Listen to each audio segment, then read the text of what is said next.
сәлем достар.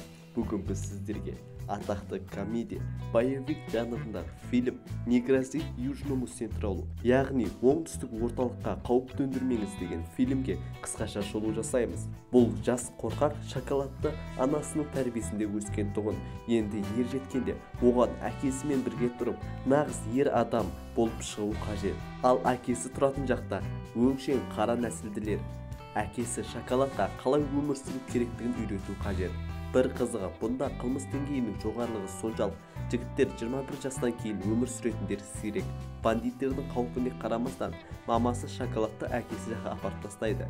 Үйге келіп, әкесімен құшақтасып мауқын басқан соң, әкесі үйде тұру үшін толыққанды бағынып, үйді таза ұстап, және де менің шөбімді шекпеуін қажет дейді. Ал қайтарымына шоколад әкесіне шашын ап беруді сұрайды. Ал әкесі баласының интимді өміріне қызығып сұрайды, және де баласы бәрін жайып салады. Ол бір қызбен танысып, таныстығы төсекке дейін жеткендігі туралы айтады.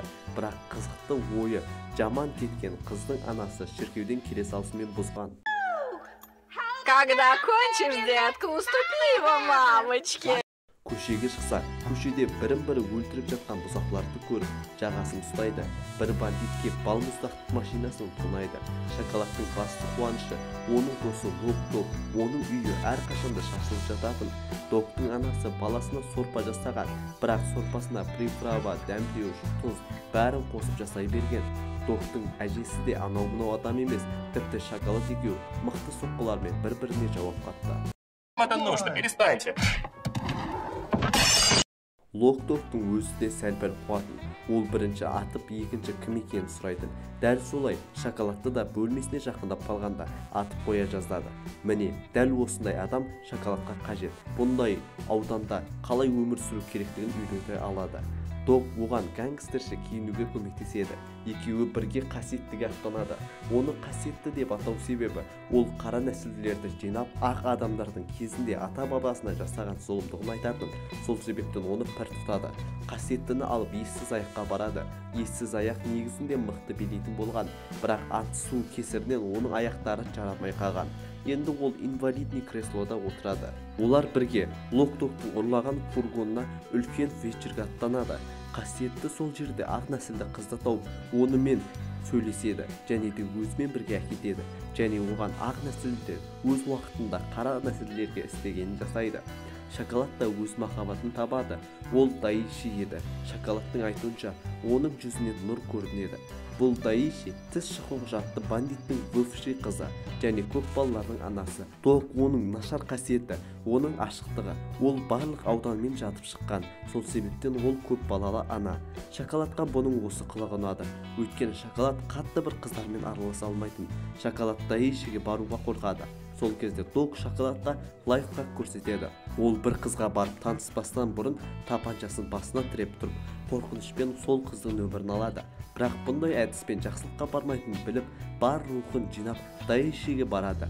Сөз арасында Даиши, мына шумо, мені бар бала-шағамен алады ғой деген сеніммен омен жақынырақ танысады. Тіс шыққыш бандиттің қызба мінезі бар тұғын, өзінің қызы бөтен еркекпен аймаласып тұрған көрген, ол ашумен шоколадты көзін құртуға талпынғанда, жанындағы жігіттер тоқтау салады. Не дегенмен сені қайта түрмеге жабу мүмкін деп. Тіс шыққыштың өмірінің жартысы түрмеде өткізген тұғын, бірақ оған бәрібір. Док шоколадпен бірге дүкенге барады. Дүкеннің қарсы алдында тіс шыққыш өзінің балдармен шоколадты күтіп алады, бірақ Док өзінің қаруымен оларды қорқытады. Жауап ретінде базукасын көрсеткенде, Док өзінің СССР атты снарядмен бандиттерді бұтына тұштырып жібереді.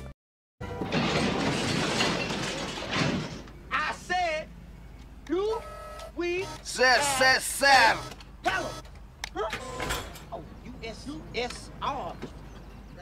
Дүкенде азиаттықтар, сатушылар, геттолықтардың артынан қалмайды. Заттар ұрламасын деген оймен. Бірақ бір жылпос жігіт байқатпастан толық дүкенді кассасымен бірге тонап кетеді. Есіктен шыға берсінде Доктың анасын қорлап, азиаттық сатушы артып кетеді. Енді Доктың ату өнер мәдениетіне танысайық.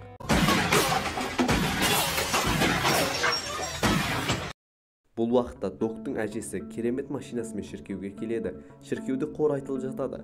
Қорды қызық қылу мақсатында Доктың әжесі және де тағы бір әже жастар құсап билей жөнеледі. Екі әже шіркеуді дискотекаға айналдырып жібереді. Бұл уақытта Доктың жиені колледжге түскен тұғын. Соны шығарып сап қайта бергенде жиенін атып кетеді. Байғұс оқуын бастап та үлгермеп еді. Шоколад көлік айдауға права алу үшін тапсырады. Ал Док автомобиль компаниясына жұмысқа орналасады және өзі жайлы резюмеге ойына келген жазады. Шоколад дәл осы тапсыруын ешқашан ұмытпас. Ол тапсыру кезінде дәл банктың жанына тоқтайды. Жанындағы серіктес әжетханаға кеткенде банк қызметкері банкты тонап Шоколадты көлік жүргізушісі ретінде қылмысқа тартады. Лок-Дог өзін керемет қып көрсетеді. Сол себептен оны жұмысқа алады. Жұмысы бойынша оны тест-драйвқа отырғызып, көліктің беріктігін тексеру үшін кірпішке соқтырғызады. Бастысы Лок-Дог аман. Бұл уақытта Шоколад Даишимен әңгімелеседі. Әңгіме барысында Даишидің өлең жазумен айналысатынын біледі. Даиши ән арқылы Шоколадқа сезімінің қаншалықты мықты екенін жеткізеді. Әнінде егер Даиши Шоколадты тастайтын болса, өз-өзіне қол салатындығын айтады. Осыдан соң Даиши керемет қылып массаж жасап береді. Екеуі ақыры жақындастығы төсекке дейін жетеді. Істі Шоколад тез бітіріп қояды. Қызға бұл ісі жақпай қалады. Оның үстіне Шоколадтың ақсыты Даишидің айтуынша дәл түсетін жерге түсіп, дайындал, сен енді әке атанасың дейді. У меня 7 детей, наверное, я знаю, о чем говорю. Шоколад әке атануға дайын емес. Осыны естіген Даиши оны үйінен қуып жібереді. Шоколад жақынына Даишиді бұлай тастай алмаймын. Оны жоспарым бойынша өзімен бірге әкету жоспарын айтады. Лок-Дог оны ойынан айнытуға тырысады, бірақ оның сөзін полиция қызметі бұзады. Оларды тұтқындау себебі бар болған жұма күні кешкісін қара нәсілді болғаны үшін уақытша камераға қамайды. Камера оған ұнамайды. Оның үстіне өзі құсаған өсек құмар жігіт миын ашытады. Сол күні кешкісін тіс шұқығыш банда жаңа мүшелерге тартады. Бандаға қабылдамас бұрын олардың дәстүрі бойынша жаңа бандитті секіртеді. Тіс шұқығыштың жігіттерінің бірі Шоколадқа келіп айбат танытып қорқытады. Әрине, Шоколад қорқақ болған соң оның орнына Лок-Дог шығып, тіс шұқығыштың банда өкілін сабайды.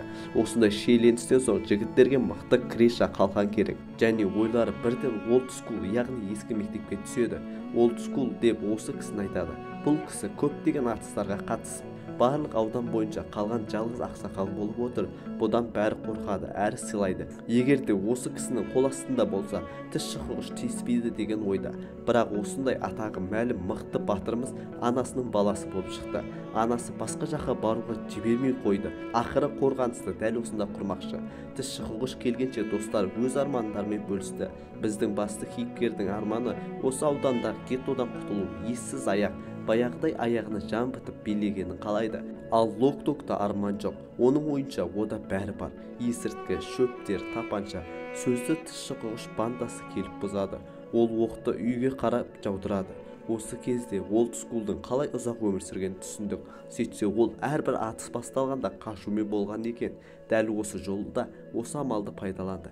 Қырсық шалғанда бандиттердің бірінің оғы ессіз аяқтың инвалидті арбасының тежеп тұрған тормозына тиді. Ал арбасы дәл жолға шығып кетеді. Оны банда байқаусызда қағып түсіреді. Ессіз аяқ ұшып түсуіне тура келді. Осының кесірінен ол қайта аяғын сезуден қалды. Дереу ауруханаға жеткізіп, бағына орай аяғын қайта қалпына келтірді. Бұндай жағдайларға шыдамаған Шоколад Даишиге барып, аяғына тізелей отырып, бұндай ауданда өмір сүре алмаймын, сенімен бірге кеткім келеді деп айтып, қызды қуантады. Кешкісін ойын-сауыққа аттанбақшы. Кетердің алдында әкесіне түнгі ертегілерін айтумен болады. Олар түнде ойына келген жасады. Ішті, шекті, былайша айтқанда қуды. Және вечер қызып жатқанда Лок-Дог Кейши атты ұялшақ қызбен жақын танысады. Оны өзінің фургонына апарып, әбден ішімдікке масайратады. Қыз бен жігіт ақыры жақындасады. Бірақ бұл қыздың қара түсі бар екен. Бұны көрген Лок-Дог айқайлаумен болады. Келесі күні Шоколад әкесімен балыққа аттанады. Оған Даишимен бірге аз уақытта кететінін айтады.